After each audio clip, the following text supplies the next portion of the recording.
ခုနကျမလုတ်ပြထားတယ်ကော်ဖီရဲ့ကြက်သားရဲ့ကြော်ထားတဲ့ဟာကိုဒီကြုတ်ကြော်ထားတာနဲ့ရောပါမယ်နော်အခုလိုမျိုးရေစစ်သွားမှရောပါနော်အဲ့အချိန်မှာအပေါ်ငံမြည်လို့ရတယ်ပေါ့နော်လက်အိတ်နဲ့နှိပ်ရင်တော့ပိုအဆင်ပြေတယ်နော်အကုန်လုံးနှံ့ဆက်အောင်နော်ကျုပ်ခုနကြော်ထားတဲ့ဟာကိုဒီလို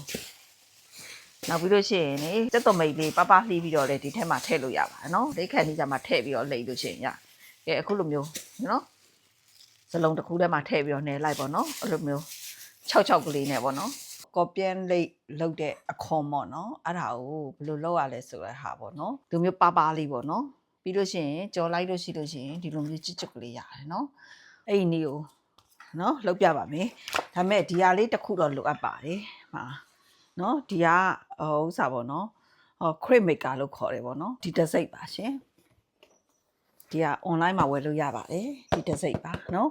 မာသုံးတဲ့ဂျုံတစိတ်ကဒီတစိတ်ပါဘယ်တစိတ်မစုံသုံးလို့ရပါတယ်အထွေတွေ3ဂျုံပါနော်ဒီမှာအထွေတွေ3ဂျုံလို့ရေးထားပါတယ်နော်ဒီတစိတ်ကိုမာသုံးထားပါတယ်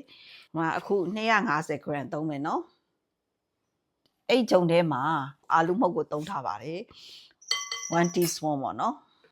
စားလေးအနည်းငယ်ထည့်မယ်နော်တကြားနည်းနည်းထည့်တယ်နော်အရင်မှွေလိုက်နော်ဘယ်ဂျုံမုတ်မဆိုပေါ့နော်ခွက်တစ်ခွက်ဆိုလို့ရှိရင်ရေ2ခွက်ထည့်ရတယ်ပေါ့နော်သူ့ရဲ့အချိုးအစားပေါ့နော်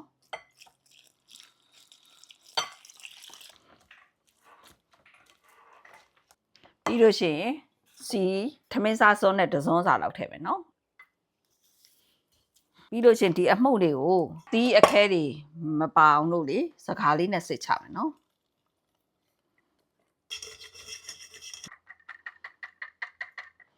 ဒါကိုနာရီဝက်လောက်နှက်ထားမယ်နော်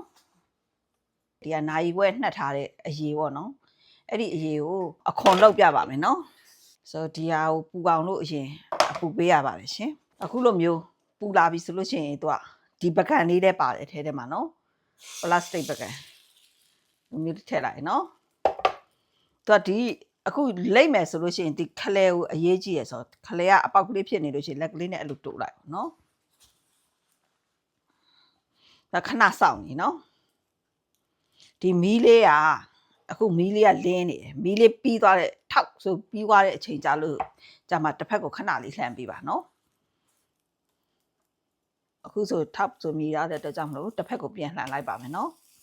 မျိုးလေးနော်မပူပါဘူးအရင်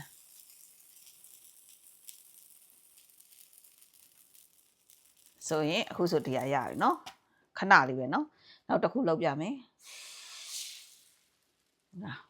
နော်ရမ်းလွယ်ကူတယ်နော်ပြီးလို့ရှိရင်ဒီအောက်မှာကတ်နေတဲ့ဥစ္စာကိုအောက်မှာထားမယ်နော်ပြီးလို့ရှိရင်ဒီအခုအိတ်ကိုအစာထည့်မယ်နော်ခုဒီမှာအပေါက်ကလေးဖြစ်နေတဲ့အတွက်ကြောင့်ပေါက်ကလေးကိုအရင်ဖာမယ်နော်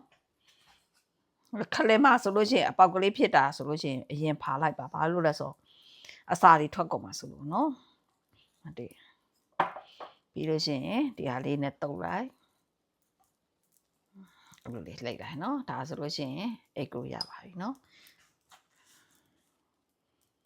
ရေစွတ်ထားတဲ့အဝတ်ကလေးတစ်ခုတော့လိုအပ်ပါတယ်နော်စက်ကူစုပ်လေးပေါ့နော်ကဲအခုဆိုပိတ်သွားပြီအတွက်ကြောင့်လို့ပြောင်းပြန်လှန်လိုက်မယ်နော်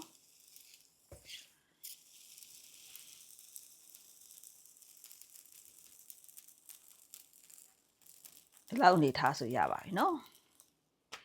ကျွတ်เสียမလို့လေသူက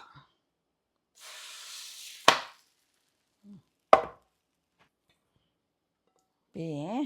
ဒီအလေးထည့်မယ်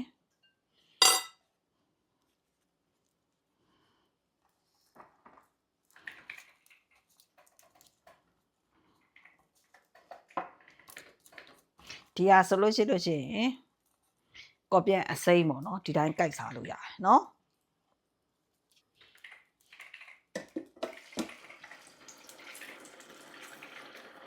အခုမှဘလောက်နဲ့ကြော်နေလဲဆို374 degree နဲ့เนาะဒီကကြော်နေတာ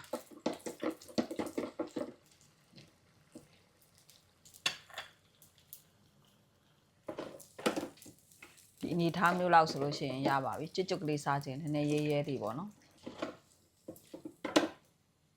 အခုလိုမျိုးစီစစ်ထားပြီးတော့ဒီဟာမှာကြော်ထားတဲ့ဟာပေါ့နော်အဲ့လိုမျိုးလေးပါနော် ပါပါလေးနဲ့ကျွတ်ကလေးနော်ဒီလိုထပ်ထားလို့ရတယ်နည်းနည်းအေးသွားပြီဆိုလို့ရှင်နော် plastic bag ကလေးထဲမှာထည့်ထားလို့ရပါတယ်နော်ကဲဒီမှာပါရှင်မားရဲ့ကော်ပြန်ကြော်ပါရှင်နော်အားလုံးလည်းကြိုက်ကြမယ်လို့မျှော်လင့်ပါတယ်မားရဲ့ channel ကိုကြိုက်တယ်ဆိုလို့ရှိရင် like and share လေးလုပ်ပေးခဲ့ပါလို့တောင်းဆိုချင်ပါတယ်